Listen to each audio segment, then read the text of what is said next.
What's up, everybody? Welcome back to another episode of Truckin' On.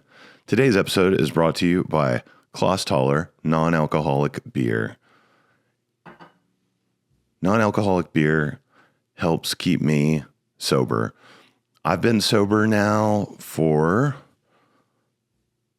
500-ish days. I'm going to look at my tracker.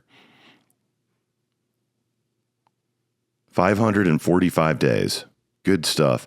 So I talk about this a lot on here, and I had an episode called the Addict energy field, and I want to talk about that again today and talk about my recent sobriety journey and quitting things and kind of the imperfections of quitting things, but the value that comes with quitting. And even sometimes when you're unsuccessful at your attempt to quit something. So thankfully, like I mentioned, I've been sober for a long while, but getting into this year, I found myself extremely addicted to nicotine. And the addict energy field is something that it's this energy that I think all human beings deal with. And I know so many people that are like, I'm not an addict, or I have an addictive personality. I think everyone has an addictive personality. It's part of being human. I think it just depends on what you're addicted to. And I think when you're addicted to something like alcohol or nicotine, it's very acute and obvious that you're addicted to it. And I am thankful for those substances for that reason, because it enabled me to better understand where that energy was going. And once I could understand where the energy was going, I was able to shift it. But it is always a shift of energy. So when I first quit drinking and sought treatment almost 10 years ago, that's when this whole journey really began for me. I went to a treatment center for 3 weeks, and I learned all about addiction and how it impacts your brain and dopamine, which is this chemical your brain produces that feels really good. And when you get addicted to something, it creates a dopamine cycle where, say you like to drink alcohol like me, then you can get really excited when you go to the bar, or maybe like if the football game's on and you know that you're about to go get to drink alcohol, you will feel excitement and then euphoria once you start to drink, which typically, I guess, depending on how much you drink, goes away. And then it can like really backfire on you and be a brutal hangover, where it's the total opposite of feeling dopamine. It's suffering. So, and then when you get caught in that repetitive cycle of doing something like that over and over for a high hit of dopamine that feels great momentarily, and then a big time crash where you feel like shit, then you're like totally living in the addict energy field. So this can be with relationships. Like if you were in a tumultuous relationship with somebody, be it your spouse, girlfriend, boyfriend, business partner, whatever it may be, if it's not something that's good for you, you might sometimes like get in this cycle of suffering through a partnership, and then maybe someone's really nice to you and they make up for what they've done bad that caused trouble, and then you feel great about it again, and then let's say they do something bad again, and then you just get in that cycle. But that's like an addictive cycle that has nothing to do with substances necessarily. And anyway, so 10 years ago, I began this. So I quit drinking. Almost immediately, I poured myself into my work. So I got really into self-help. That's when this journey began of self-help. And I read books, awesome books that changed my life. Tim Ferriss is an amazing author who wrote The 4-Hour Workweek, and he wrote Tools of Titans. Those are like my two first books that like really broke through into this new world of self-help. And I started pouring myself into my business, and I went to a Tony Robbins Business Mastery Conference, and I put all this effort into business, not necessarily into my family. So I was on the road all the time, and I felt like I was being a really good boy because I was being sober and not partying, but I was gone and I was still checked out. And I poured that addict energy into my business, and it paid off. And I grew my business substantially. I 10x'd my business, I would say, close to it. Of course, it varies year to year, but in general, I 10x'd my business. And if you look at like what I get paid on an hourly basis, I like 100x'd it because I made my business way more efficient so that I do less work and get paid more. So if you look at it that way, then I might have like 50 or 100x'd it. You know what I'm saying? So that's all the addict energy field though. And I wound up getting divorced. That making a lot of money did not save my marriage. I wasn't pouring my addict energy into my relationship with Gina, my ex-wife. I definitely was not. If I had, I bet we might still be married. But I recognized that this was occurring and I chose not to do that. And I chose to just keep focusing on my business and basically threw in the towel on my marriage. Right or wrong, I don't know. I've talked about this a lot, but we're very close friends. And I think that we have an amazing relationship now. And I told her the other day, I was like, I'm happier and like, with our relationship now than potentially the whole time we were married, because it was pretty tumultuous throughout, me drinking a lot and me working a lot and all that kind of stuff and just not being a good husband. But that's another story. So anyway, I've been through this journey for a long time, and I've poured myself into meditation and yoga after pouring myself into my business. So that's kind of where it went, into spirituality, which taught me a lot about this addict energy field and really trying to find balance in my life and recognizing when I do not have balance in my life. To the point, through so much meditation that I've done, and I've measured it. I think I've done close to 5,000 hours of meditation in the last decade. So I'm getting to that. I'm getting to like a really high level of meditation training, which meditation makes you super conscious.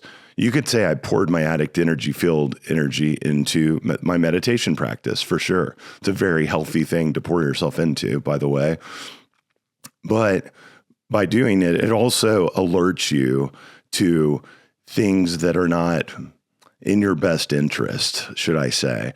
So one of these things that I recognized was not in my best interest was nicotine in 2025, because I was doing it all the time. Like these nicotine pouches. So Zens are like the really popular ones, and Alpos, I think. And I was ordering these ones from Europe that had like 9 milligrams of nicotine. They were really heavy. And I had one in my mouth from the time I woke up to the time I went to bed, unless I was eating or maybe at the gym or something or doing yoga. But even when I meditated, I would throw in a nicotine pouch sometimes. But because I'm so consciously aware of things in my life when they move out of balance, I became aware of this. So I just decided to quit it. It wasn't really impacting me in that negative of a way.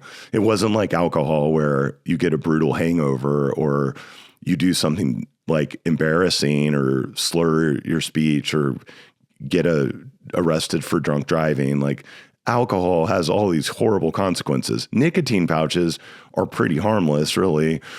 I asked my dentist, I was like, are my gums okay? And she's like, they look fine to me, but I'm not saying that's healthy to do 20 nicotine pouches a day.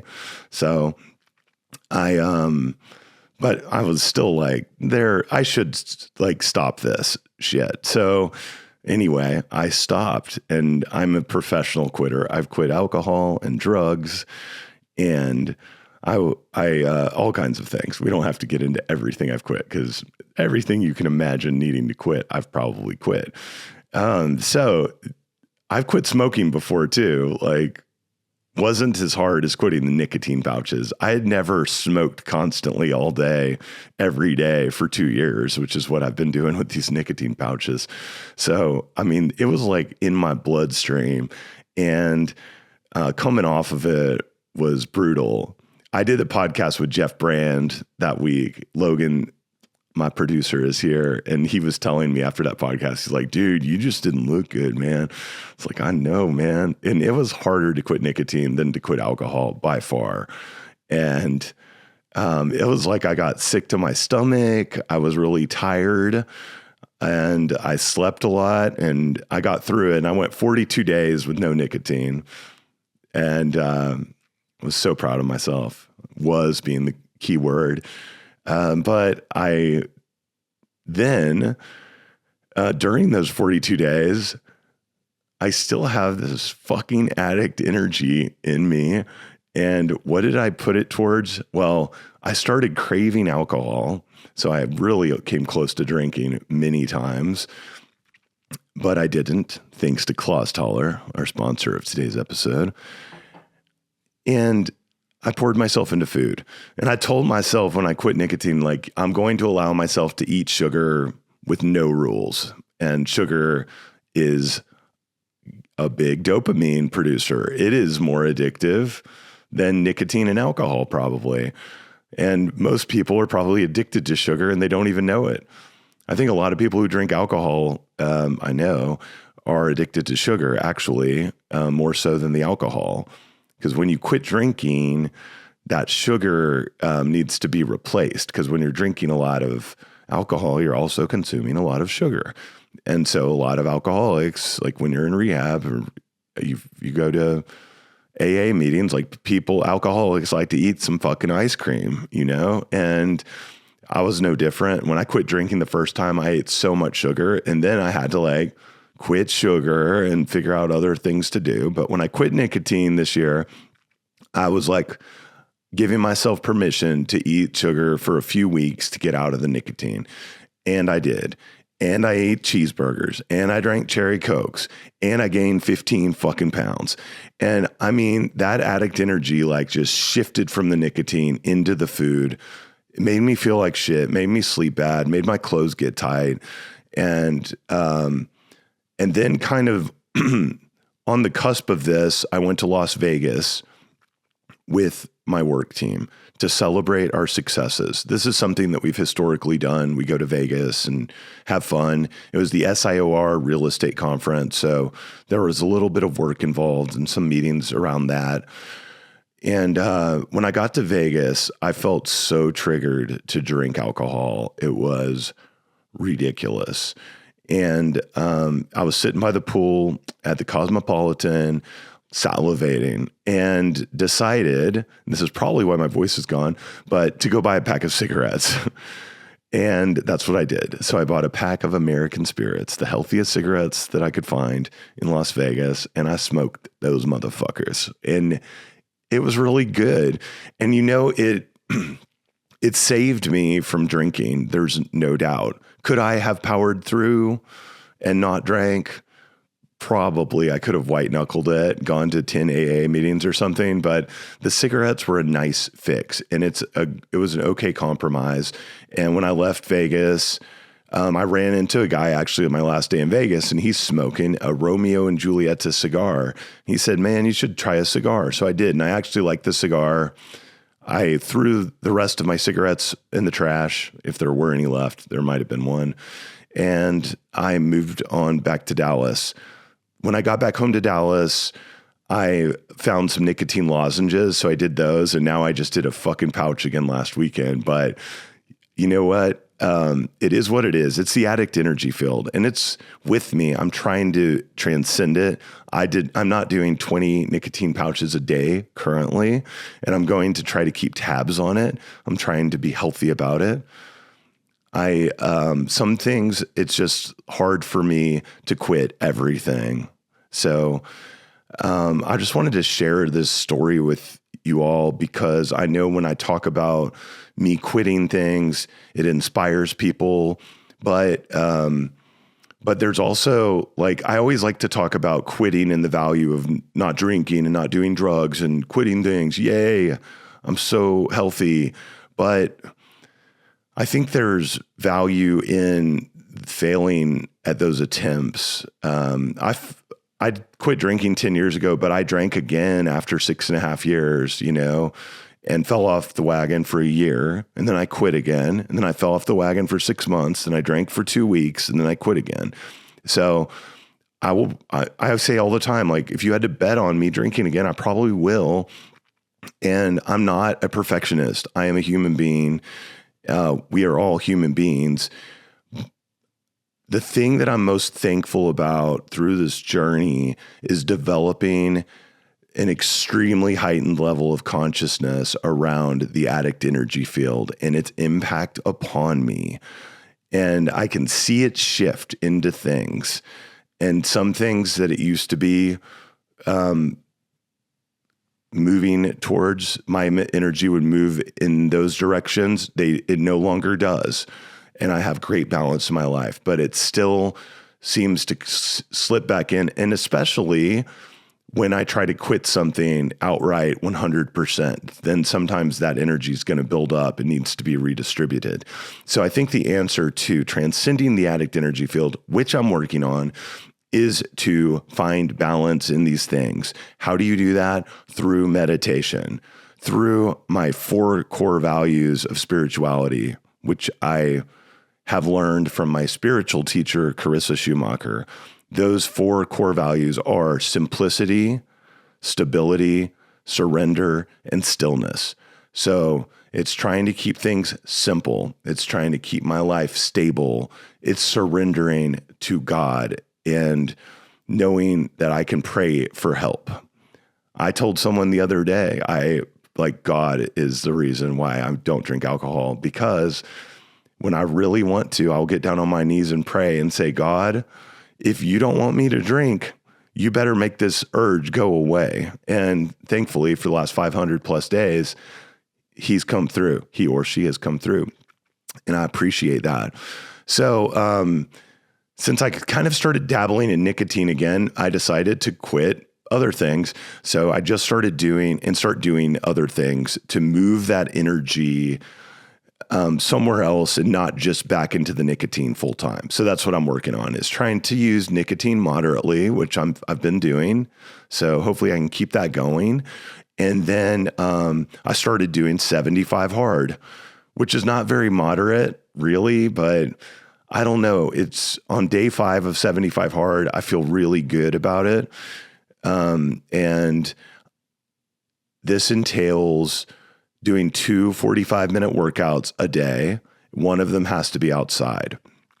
So I love the outside portion. I'm not doing a crazy outside workout. I'm just walking my dog for 45 minutes, which is a much longer walk than I would normally walk my dog.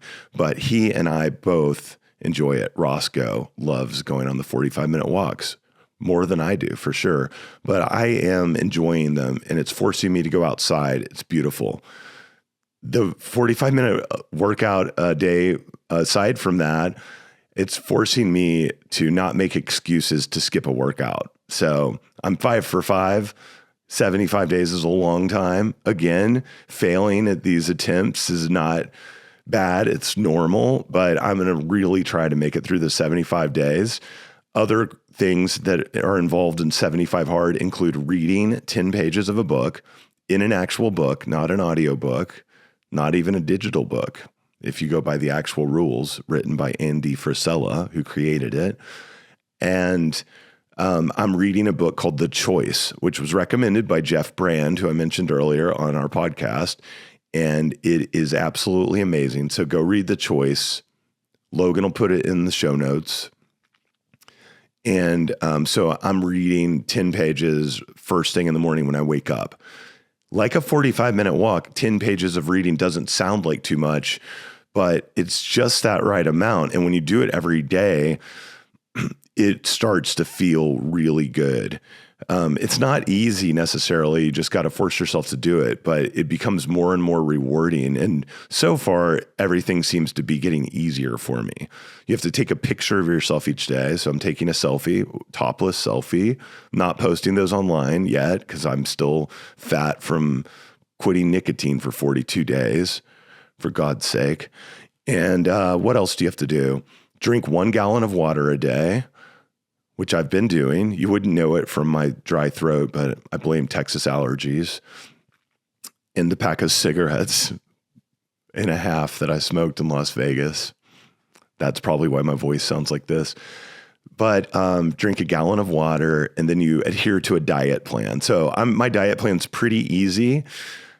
Sugar off the list, not sugar, but sweets. Like, that's my thing. I can eat fruit or drink like cranberry juice or something.